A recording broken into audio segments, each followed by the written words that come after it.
Happy Friday. I'm back with another Friday 45. Thanks for all the discussion on last week's Friday's 45. We're going to move on to this week's 45. And you ever sit back and think about, what's one of those first songs you remember as growing up? What's the very first song you might have heard on the radio and things like that?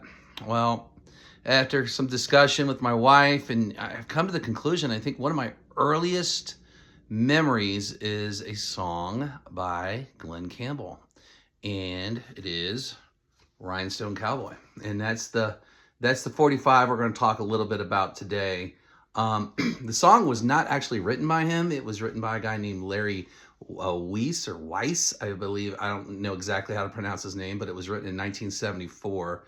It wasn't a hit for him. It wasn't in Australia, which coincidentally, Glenn Campbell was in Australia touring and ran across Larry's version and liked it so much, went back to his label and talked to his A&R guy, and the A&R guy's like, I heard it too, and they thought it was serendipity because they both thought it would be a great song to record. So in 1975, Rhinestone Cowboys recorded. It's released in May, and by the end of the summer, it's hitting #1. Just a great song, great lyrics, but not a better guy to sing it, in my opinion, and make it a hit. Glenn Campbell, man, if you've ever looked up his bio, he came from pretty much nothing. I mean, he grew up picking cotton. I think he said that he'd have to pick 100 pounds of cotton to make $1.25, and you're lucky if you could get 90 in a day, is what he said. So he grew up pretty poor. His dad bought him like a $5 Sears guitar when he was 4 years old, and his uncle started teaching him, some things on it, a little bit on it.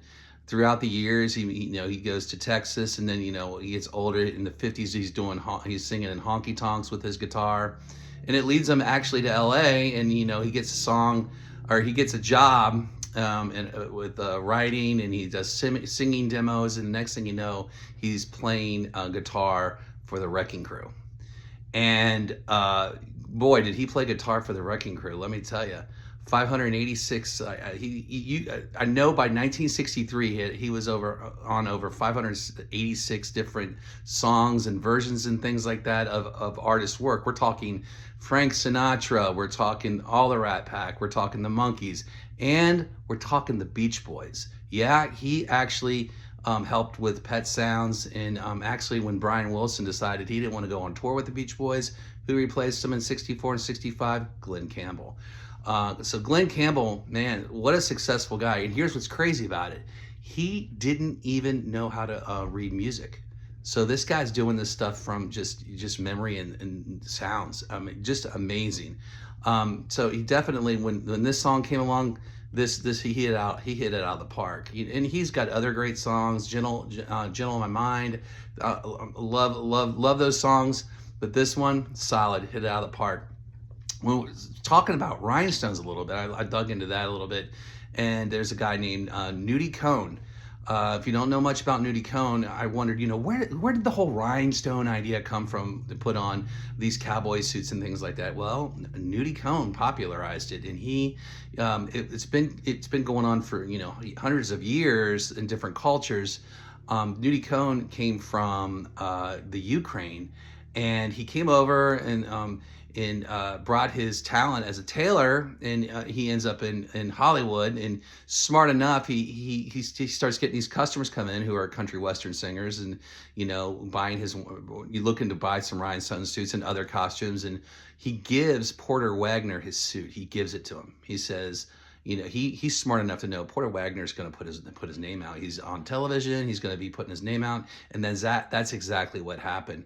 If you look at Elton John, he's got some nudie suits. He's the Flying Burrito Brothers, and even Elvis wore one of his suits on one of his album covers.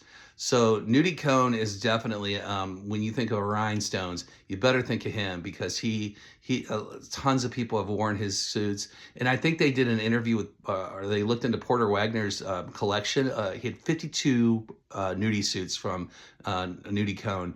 And each suit, it was priced anywhere from $11,000 to $18,000. It's a lot of money, a lot of rhinestones for sure.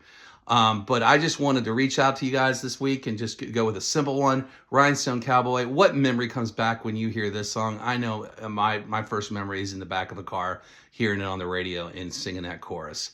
I hope you have a great Friday. Be safe, and I'll see you on the flip side.